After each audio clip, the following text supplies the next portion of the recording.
sabihin, yung mga pulis po na minsan gumagawa ng beyond doon sa dapat nilang tungkulin na gawin ay dahil sila rin ay involved sa droga. Mr. Correct. President.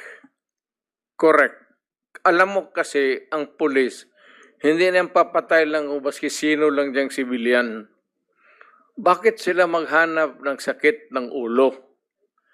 Kaya yung mga pulis na nandyan itong mga pulis ngayon kikinig na sa atin, mabutit alam nila. Kayong mga pulis na nasa droga sa sindikato, kayo ang dapat talagang